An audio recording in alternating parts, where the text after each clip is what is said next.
올해 저희 교회 주제가 크게 예배입니다. 그래서 1월 첫 주에 첫 시간에 예배에는 반드시 하나님의 임재가 있어야 한다. 이제 이런 말씀을 우리 모세가 호렙산에서 특별히 가시덤불 속에서 그렇게 만났던 하나님에 대한 말씀으로 나누었습니다. 오늘은 좀 반대 이야기를 한번 해보려고 합니다.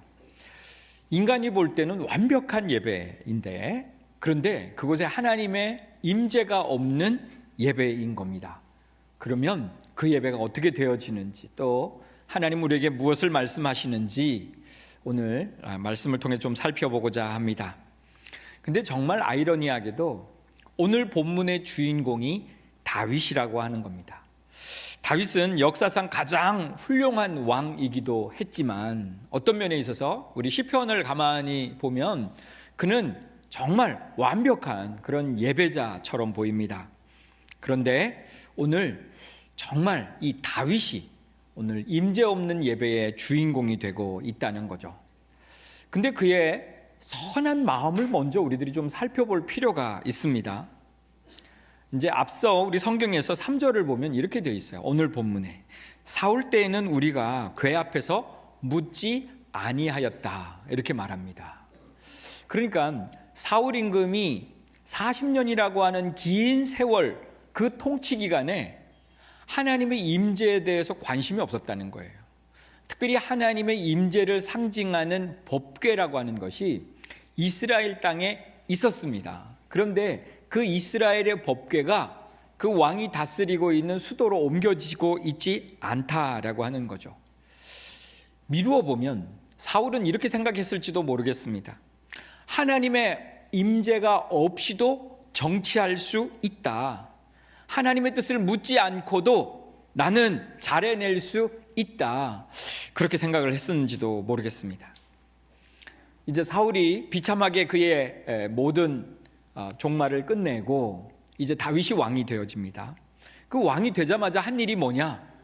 오늘 1절을 저희들이 보면 먼저 천부장과 백부장들을 모으죠. 그리고 난 다음에 그는 이 법궤를 옮기자, 이것을 시행하고 있다는 거예요. 그러니까 다윗은 깨닫습니다. 나에게 가장 필요한 게 뭐냐? 내 힘으로 이 땅을 다스릴 수 없다. 오직 하나님의 임재가 있어야만 이것은 가능하다. 그렇게 하나님 앞에 깨닫고 결심했는지도 모르겠습니다. 그러니까 오늘 그의 모습을 보면 이 법궤를 옮기는 모든 과정들의 목적, 또 의도, 이런 것들이 얼마나 선했는가. 또 이제 우리가 한 절 한 절을 따라가 볼 텐데 그의 열심조차도 너무 뜨거웠어요. 그런데 놀랍게도 오늘 본문을 보면 그런 화려한 하나님 앞에서의 예배가 일순간 초상집이 되어버리고 맙니다. 이것은 한 사람의 죽음으로 끝나는 이야기가 아니고요, 하나님의 임재가 없는 예배, 이것은 종교적인 행사다, 집회다, 이런 하나님의 엄중한 경고이자 또 다르게 하나님의 심판이기도 했다라고 하는 겁니다. 그러게 오늘 우리는 이 말씀을 통해 가지고 우리들이 우리의 방법으로 하나님을 섬기고 있는 그런 새 수레들을 다 내버리고 이제 하나님의 진정한 예배자로서 하나님 앞에 임재 앞으로 들어갈 수 있는 결단이 있는 그런 예배가 되어지기를 주의 이름으로 간절히 축복합니다. 그럼 무엇이 예배가 아닐까요? 오늘 본문에서 숫자가 많이 모인다고 예배일 수 없다, 이런 말씀을 합니다.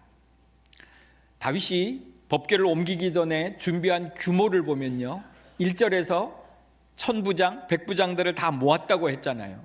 그리고 5절에 가보면 그 모았던 그 모든 군사들을 어떻게 모았냐면 전 이스라엘이 다 참여하도록, 그래서 오늘 본문에 보면 애굽의 시홀 시내에서부터 하맛 어기까지 이렇게 돼 있어요. 그러니까 저 남쪽으로 보면은 애굽의 경계선에서부터 저 북쪽에 있는 하맛 어기라고 하는 곳까지 전 이스라엘을 통틀어서, 이것들을 다른 성경에 보면 단에서부터 부엘세바까지 그랬거든요. 저 북쪽에 있는 단에서부터 저 남쪽에 있는 부엘세바까지 이스라엘 전역에서 3만 명의 군대를 모았습니다. 아주 정예의 요원을 모은 거죠. 그러니까 한마디로 얘기하면 그 예배를 드리기 위해 가지고 그들은 완벽한 기획을 했다, 이렇게 볼 수 있겠습니다. 그 모든 절차들도 민주적이었습니다. 합리적이었습니다. 규모 면에서는 아주 압도적이었습니다. 3만 명의 군사가 호위한다. 그리고 거기에 온 백성들이 길거리로 나와서 환호한다. 그런 가운데서 장엄한 오케스트라가 연주되어지고 법궤가 그렇게 돌아온다면 이 얼마나 장엄한 광경이었겠는가. 다윗은 아마 이렇게 생각했을지도 모르겠습니다. 하나님 보십시오, 제가 지금 이렇게 하고 있습니다. 3만 명이 모였고 여기에 있는 백성들을 한번 보십시오. 이 거대한 숫자를 주님이 봐주십시오.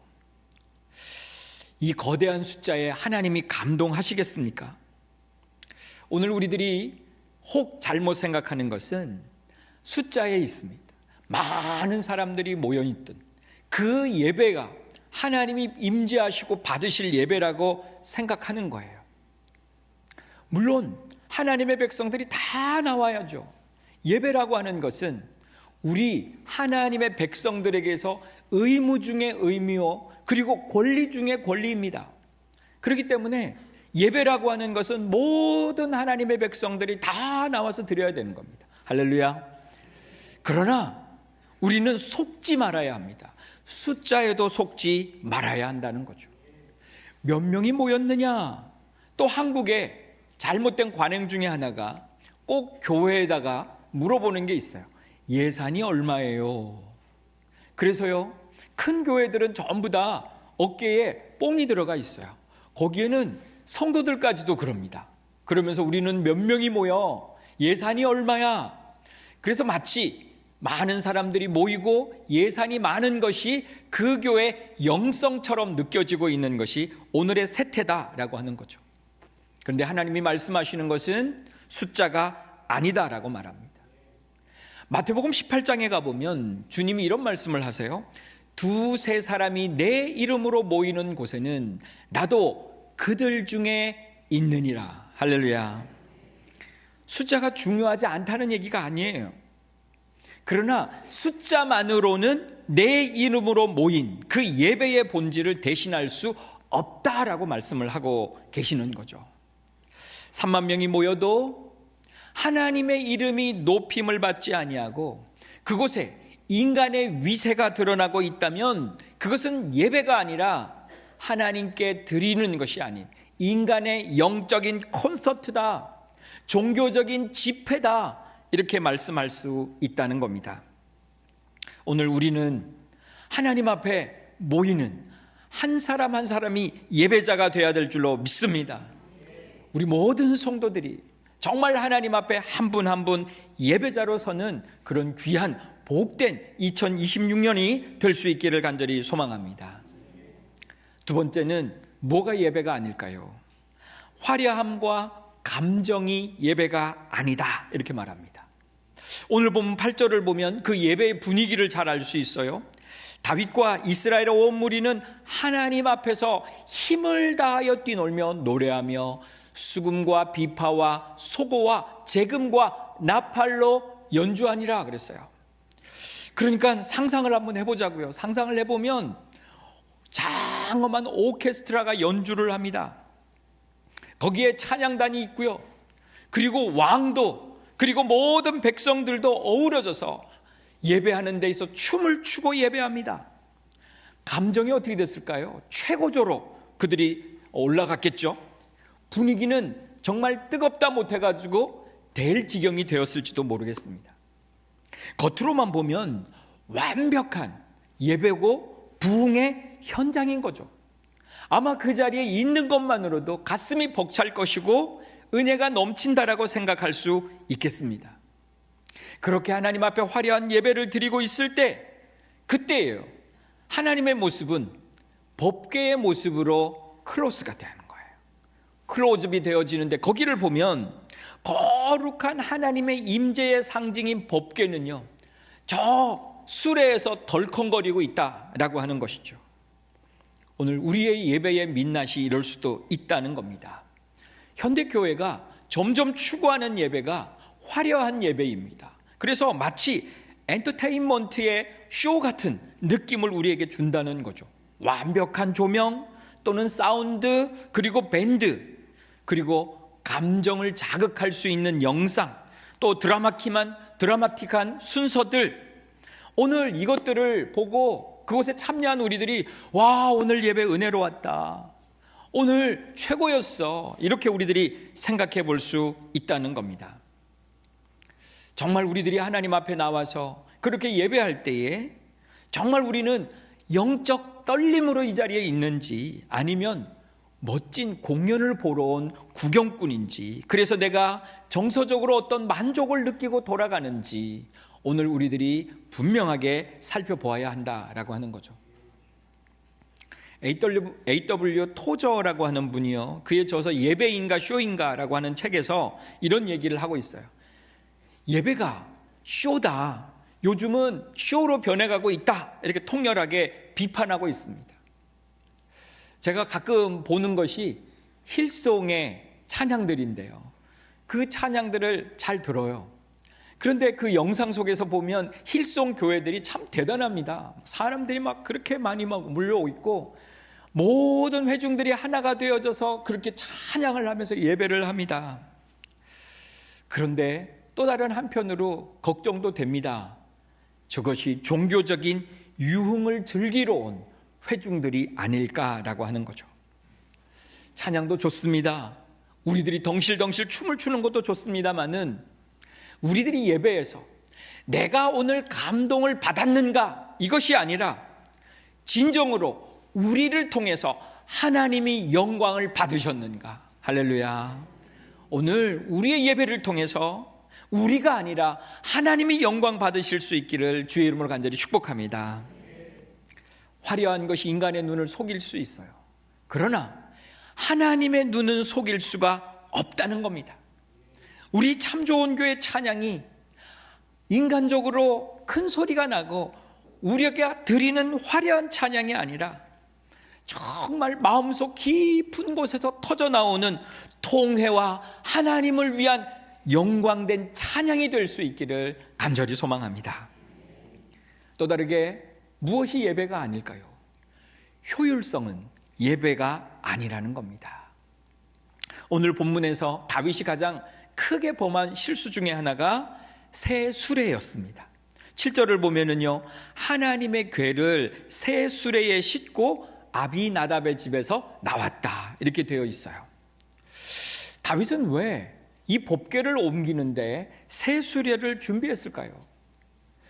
새 수레를 준비하기 위해서 다윗은 아마 굉장한 노력을 기울였을 거예요.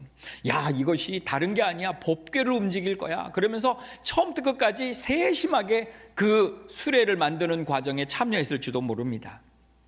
그러면서 그는 수레를 준비한 또 다른 이유를 찾아보면 다른 게 아닌 것 같아요. 효율성입니다. 빠르다는 거죠. 편하다는 거죠.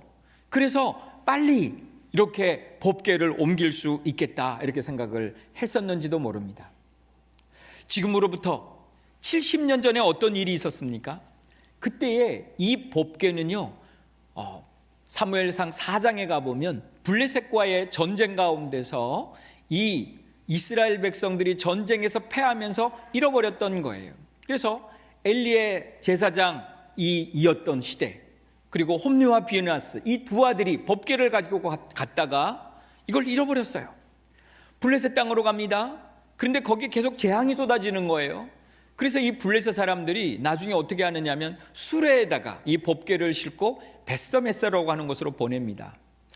이것을 생각했는지도 모르겠어요. 그때 법궤가 잘 왔거든요. 아, 수레에다 옮겨도 되겠구나. 그러면서 하나님의 일을 하는 데 있어서 이방의 방법을 동원하고 있다. 이게 소위 우리들이 얘기하는 실용주의일 수도 있다라고 하는 거죠. 근데요, 법궤를 움직이는 매뉴얼을 하나님이 매뉴얼을 분명하게 주셨어요. 민수기 4장에 가보면 하나님께서 이런 말씀을 하십니다. 15절에서 법궤를 옮길 때는 반드시 고핫 자손이 매라, 이렇게 얘기를 했어요. 그러니까는 채를 꿰어가지고 어깨에다가 메고 그것을 운반해야 된다, 이렇게 분명하게 말씀하고 있는 거죠. 근데 이 방법은 일단 힘이 듭니다. 수고가 들어간다는 거죠. 불편합니다. 수십 킬로를 가야 하는데 무거운 법궤를 들고 보폭을 맞추어서 아주 천천히 그렇게 걸어가야 하는 겁니다. 땀이 흐르고 어깨가 결리는 이것은 노동입니다. 하나님이 이 불편한 방법으로 움직여라, 또 옮겨라 하시는 방법이 뭘까요? 그러면서 우리들에게 말씀하고 있는 건 뭘까요? 예배는 하나님 앞에 드리는 거룩한 노동이다 라고 하는 거예요. 효율성으로 드리는 게 아닙니다. 우리의 편의성으로 드리는 게 아니다. 그래서 우리의 어깨가 필요하고 우리의 심장이 필요하다. 그래서 이 말씀에 순종하고 하나님 앞에 예배하라, 이렇게 말씀하고 있는 것이죠. 술에는요, 속아 끄는 것입니다. 거기에는 인격적 사귐이 없어요. 거룩한 떨림이 없어요. 우리가 코로나 이후에 우리들이 예배를 너무 쉽게 드리려고 하는 경향이 있습니다. 지금 우리 예배는 유튜브를 통해서 생방송으로 중계되고 있습니다. 많은 분들이 들어와 계실지도 모르겠습니다. 그리고 예배가 다 마쳐지고 난 다음에 이걸 통해서 예배를 드리려고 하는 분이 계실지도 모르겠습니다. 그러나 부득이한 경우이죠. 부득이한 경우, 어떤 분이 가령 병상에 계십니다. 예배가 너무 하고 싶어요. 그래서 유튜브를 통해 예배하고 있습니다. 그 자리에 하나님의 강력한 임재가 있을 줄로 믿습니다.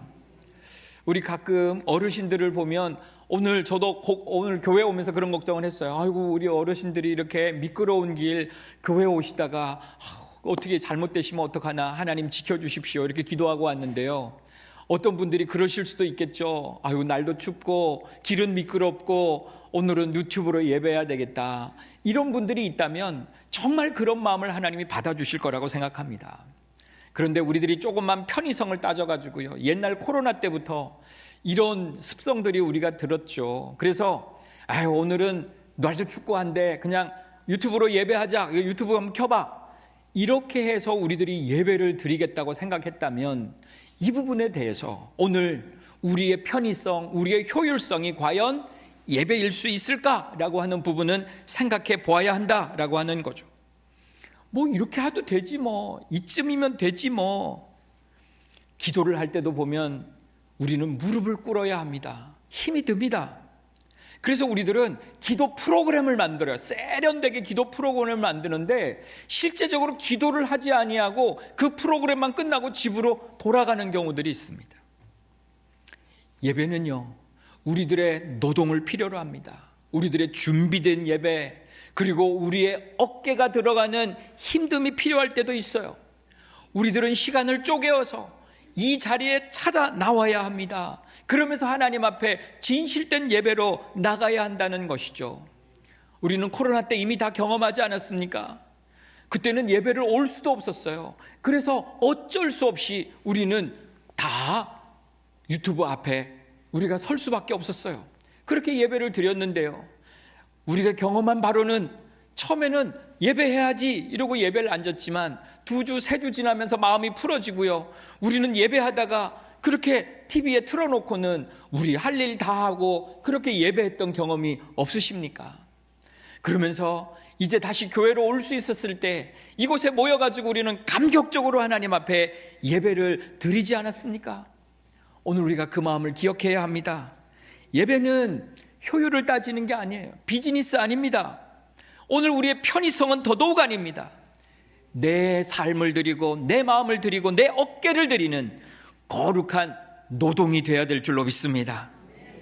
또 다르게요, 오늘의 이 큰 사고는요, 9절을 가보니까 기돈의 타작마당에서 이루어졌다, 이렇게 말합니다. 사무엘하 6장 6절을 가보면 이것은 나곤의 타작마당이라고 되어 있어요. 근데 거기에 오니까 소들이 날뛰었어요. 그러니까 예상치 못한 일이 벌어진 거예요. 그래서 법궤가 떨어지려고 합니다. 그때 웃사라고 하는 이 사람이 선한 의도죠. 손을 펴가지고 궤가 떨어지려고 하니까 그걸 잡았어요. 그런데 그 순간 하나님을 보십시오. 하나님이 진노하사 그랬어요. 진노하사. 그리고 웃사를 치셨어요. 그래서 너무나 안타깝게도 이 웃사가 하나님 앞에서 그 많은 사람들 앞에서 즉사한 거예요. 평탄하게 보이던 이 예배의 길이 시험의 자리가 되었고요. 그 자리가 갑자기 장례식장이 되어진 거예요. 우리들이 잘 살펴보면은요, 하나님이 이것을 통해 가지고 뭘 말씀하고 계실까요? 하나님 선한 의도 아닙니까? 그런데 왜 이렇게까지 하십니까? 하나님 말씀하시는 건요, 본질을 보라는 거예요. 그리고 거기에서 멈추라는 거예요. 우리의 편의성, 우리의 모든 효율성이 아니라 예배의 본질로 다시 돌아가라. 우사를 보면 우사는 손을 댔느냐 안 댔느냐가 문제가 아닐 거라고 생각합니다. 지금 우사의 마음 가운데 뭐가 있었을까요? 하나님의 임재의 이 거룩한 것을 자기가 보호하겠다는 교만이 있었어요. 하나님은 하나님 스스로 계신 분이고 하나님 스스로 보호하시는 분인 줄로 믿습니다. 하나님 스스로 그 법궤에 대해서 말씀하셨어요. 그래서 민수기 4장에 가보면 이 법궤는 만지지 마라. 그리고 들여다보지 마라. 거룩한 하나님의 임재를 하나님 스스로 보호하시겠다는 겁니다. 그런데요, 갑자기 잡았어요. 내가 하나님을 보호하겠다는 거예요. 인간의 교만입니다. 또 다르게요, 상황이 위급하다고 해가지고 법을 어길 수도 없다는 겁니다. 상황이 위급하잖아요. 법궤가 넘어가려고 그러잖아요. 그래서 하나님, 내가 알지만 내가 잡아드리겠습니다. 지금 급하잖아요. 위급하잖아요. 그러면서 법을 어기는 거죠. 하나님이 용납하시지 않는다는 겁니다. 또 다르게 우사는요, 이런 마음이 있었을 수도 있었어요. 법궤가 자기 집에 장장 70년이나 있었습니다. 그 집에. 우사가 태어나 보니까 그 집에 법궤가 있는 거예요. 어릴 때부터 법궤를 봐왔습니다. 그러니까 법궤를 다루는 것이 너무 습관이 되어 있고, 그러면서 또 다르게 뭐냐면 너무나 이것이 쉬운 거예요. 법궤를 잡는 것이. 다른 사람은 다 두려워 벌벌 떠는데 자기는 너무 쉬운 거예요. 쉽게 생각하는 겁니다. 이것이 바로 영적 질병이에요. 오늘은 예배가 너무 익숙해졌어요. 우리가 예배가 너무 익숙하다는 거예요. 어떤 분들은 태어날 때부터 예배를 드리신 분이 계실 거예요. 어떤 분은 수십 년 되었다고 말하시는 분이 계실 거예요. 그동안에 얼마나 많은 예배를 드려왔습니까? 그러니까 예배가 너무 익숙한 거예요. 그러니까 우리는 별 생각 없이 예배에 참여합니다. 하나님 앞에 서 있다라고 하는 두려움은 다 사라졌어요. 하나님께로 향하는 시선마저도 우리는 사람의 눈으로 돌아왔어요. 예배 순서가 너무 익숙해졌고요. 또 다르게 어느 사이에 직분이 계급이 됐어요. 그래가지고 내가 가지고 있는 직분을 통해 가지고 내가 예배를 이렇게 드리면 되지 뭐 라고 하는 그런 생각들이 우리들 가운데 있다라고 하는 겁니다. 내 경험과 내 판단으로 오늘 예배가 어떻다라고 우리가 판단하고 있는 거예요. 목사님, 예전에 이런 거 없었는데요. 이 방식 틀리지 않아요? 이렇게 하면 되죠 뭐. 오늘 우리들이 너무 쉽게 말하고 생각할 수도 있겠습니다. 그러나요, 예배에 인간이 계속해서 때를 묻히고 있다면 그것은 거룩한 종교 행위일 수밖에 없다. 하나님의 임재가 없는 예배의 흉내일 수밖에 없다. 오늘 예배를 다시 한번 생각해보고 하나님 앞에 다시 서는 우리가 될 수 있기를 간절히 소망합니다. 오늘 이 설교를 들으면서 또 다르게 이런 생각을 여러분이 한번 해보십시오. 반응이 어때야 될까라고 하는 부분이에요. 지금 다윗은 자기의 눈앞에서 하나님이 그 예배를 어떻게 받으시는지 하는 모습을 분명히 봤어요. 봤는데 그의 반응을 보시면 정말 실망스럽게 그지없습니다. 11절에 가보면 이렇게 돼 있어요. 여호와께서 우사의 몸을 찢으셨으므로 다윗이 노하여 그랬어요. 노했다는, 분노하고 있는 겁니다. 어떻게 이럴 수가 있느냐는 거예요. 이렇게 준비했는데 이런 일이 벌어질 수 있냐라고 하는 거예요.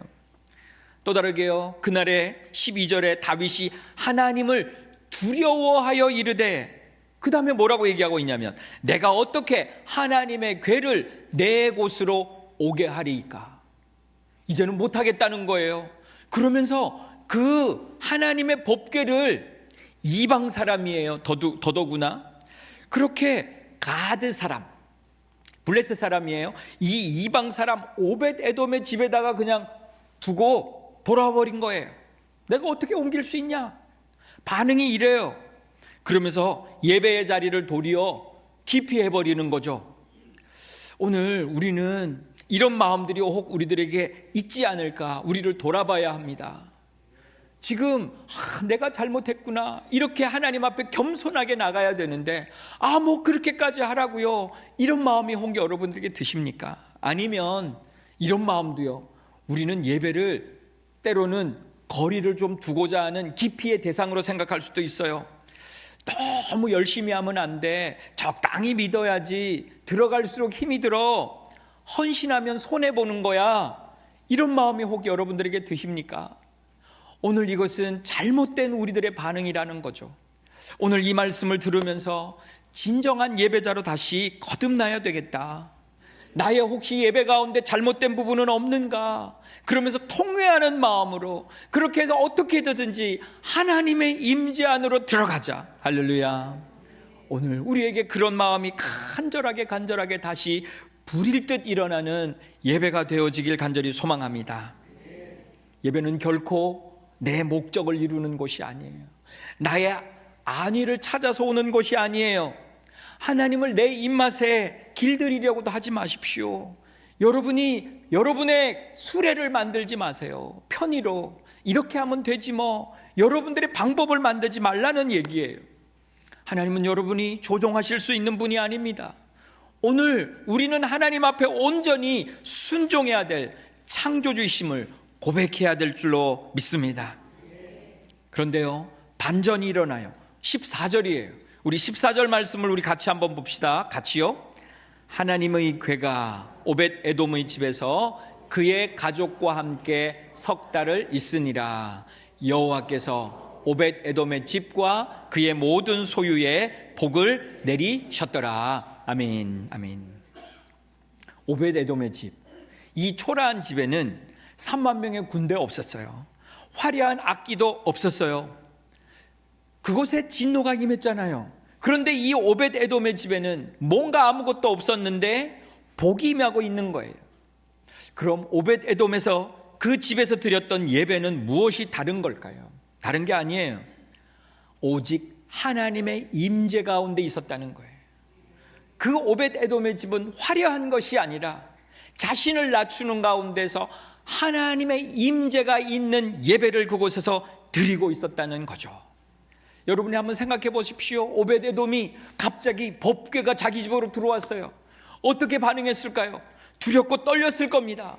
그리고 매일매일 매 순간 하나님의 거룩함 앞에 섰을 거예요. 그러면서 또 다르게는 뭐가 있었을까요? 우리 집에 이 하나님의 법궤가 오다니, 그러면서 감사하고 찬양이 있었지 않겠습니까? 그러면서 진정한 예배, 경외함이 있는 예배, 감사가 있는 예배, 하나님께 영광을 돌리는 예배 있었던 줄로 믿습니다. 겸손한 예배, 기쁨의 예배, 그러면서도 하나님 앞에 두렵고 떨리는 경외가 있는 예배. 그러니 하나님이 그 오벳 에돔의 집을 축복하지 않을 수 있겠습니까? 오늘 우리들은 다시 생각해야 합니다. 하나님, 우리 참 좋은 교회 예배가 오벳 에돔의 예배가 되게 하여 주옵소서.